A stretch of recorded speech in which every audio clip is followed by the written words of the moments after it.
Assalamualaikum warahmatullahi wabarakatuh. Bertemu lagi dengan saya Oki Haris dari SMA N 1 Cibung Bulang. Pada PJJ yang ke-22 ini kita akan masuk bab baru ya, yaitu bab tentang fluida statis. Ya, fluida itu adalah zat yang dapat mengalir, statis adalah diam. Jadi kita akan fokus pada fluida diam ya.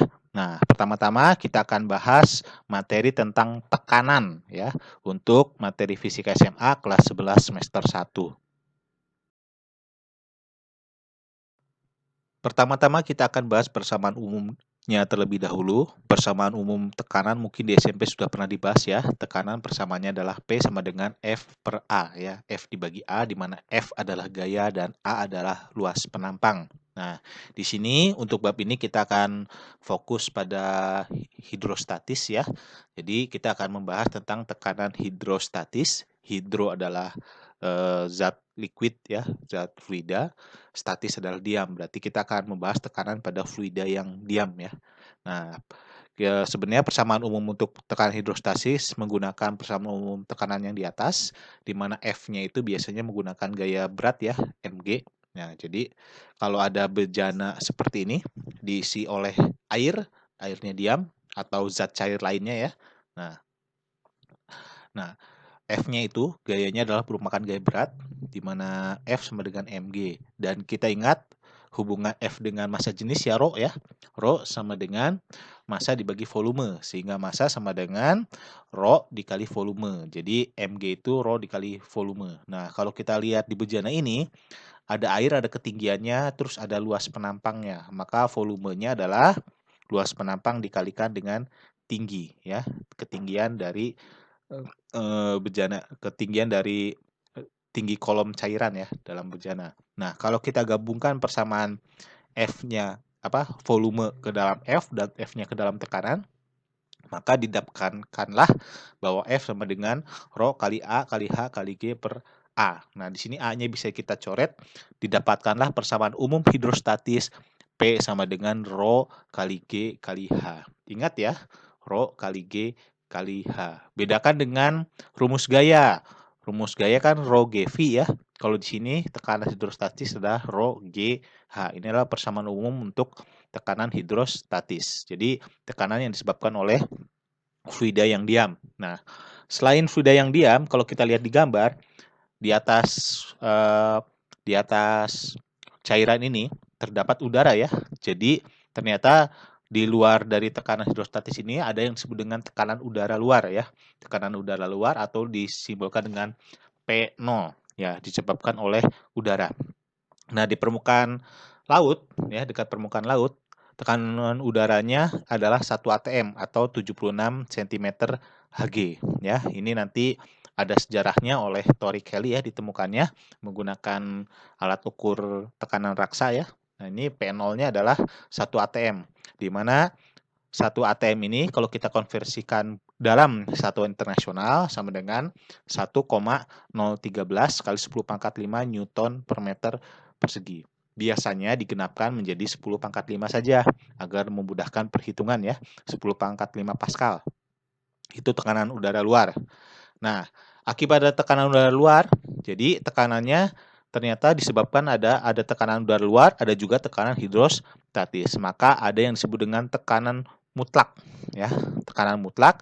Jadi di bagian dasar itu ada yang disebut dengan tekanan mutlaknya adalah penjumlahan dari tekanan udara luar ditambahkan tekanan hidrostatis. Jadi PA-nya sama dengan P0 ditambah Rho kali G kali H. Ini adalah persamaan-persamaan umum untuk tekanan. Selanjutnya kita akan bahas tentang hukum hidrostatis. Ya, hukum hidrostatis berbunyi tekanan hidrostatis suatu zat cair tergantung pada tinggi kolom zat cair dalam kurung H ya, massa jenis Rho, percepatan gravitasi G, dan tidak tergantung pada bentuk dan ukuran bejana. Jadi ingat hanya bergantung tadi ya persamaan hidrostatis kan Rho GH ya. Jadi bergantung pada H tinggi kolom zat cair, kemudian massa jenis Rho, kemudian percepatan gravitasi G. Jadi kalau saya gambarkan di sini, nah ada bejana seperti ini, apapun bentuknya, maka tingginya sama ya, Perhatikan tinggi kolom airnya akan sama walaupun bentuknya berbeda-beda. Kemudian kalau kita tarik suatu garis pada suatu ketinggian H, nah misalnya seperti ini ya. Nah, maka pada kolom 1, kolom 2, dan kolom 3 ya, terdapat tekanannya ada P1, ada P2, ada P3, dan ada P4 di sini ya.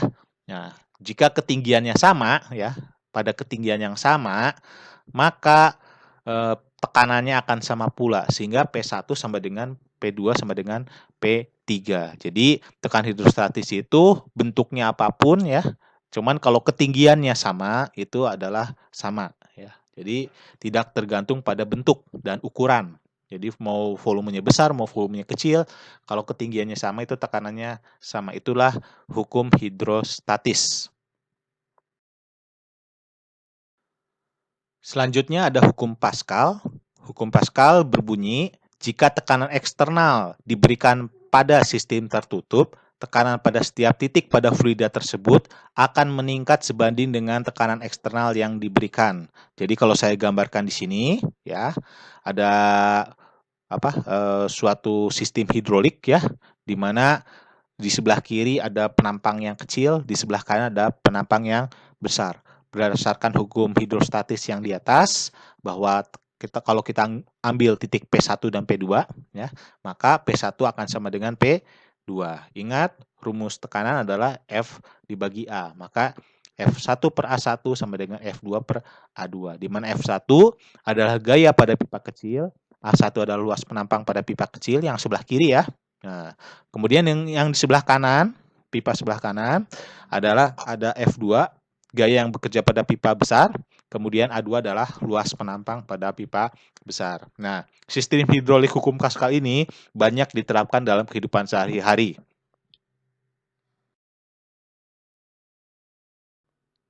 Contoh penerapan hukum Pascal pada kehidupan sehari-hari biasa kalian temui kalau kalian masuk ke pencucian mobil ya, yang menggunakan steam gitu kan. Nah, mobil kan ada alat yang mengangkatnya ya.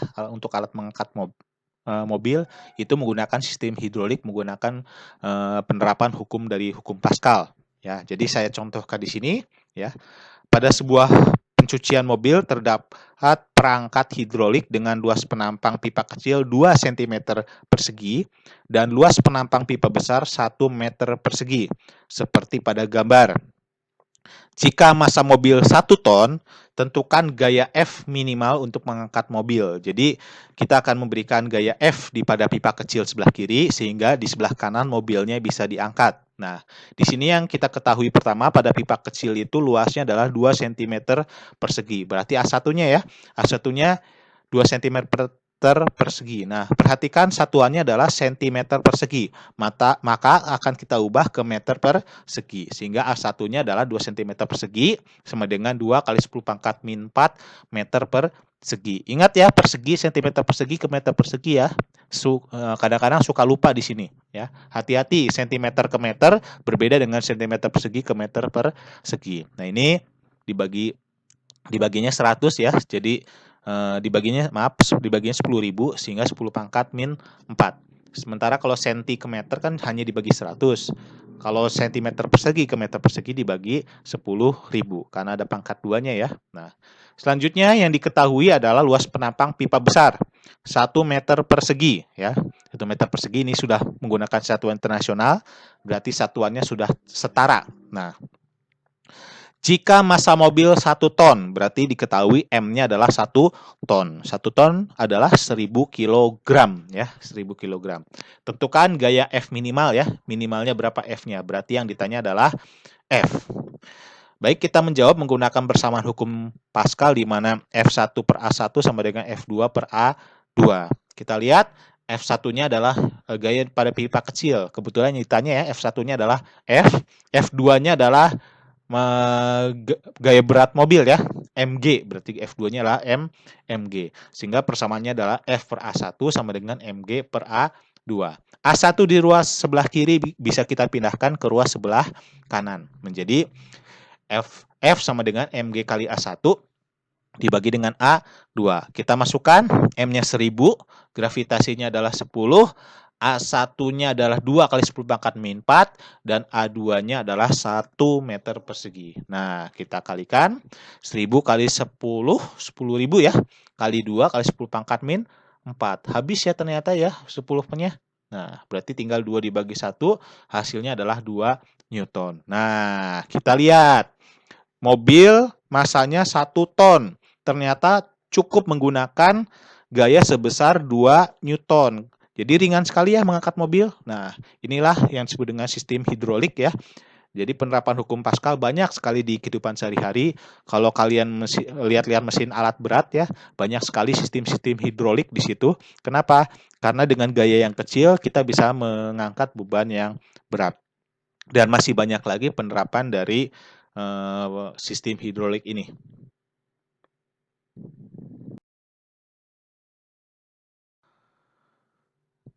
Demikianlah pertemuan kita yang ke-22 ini. Pada bab fluida statis kita telah membahas materi tentang tekanan ya. Tadi kita sudah membahas tekanan hidrostatis dan hukum Pascal. Sampai jumpa di pertemuan berikutnya. Wassalamualaikum warahmatullahi wabarakatuh.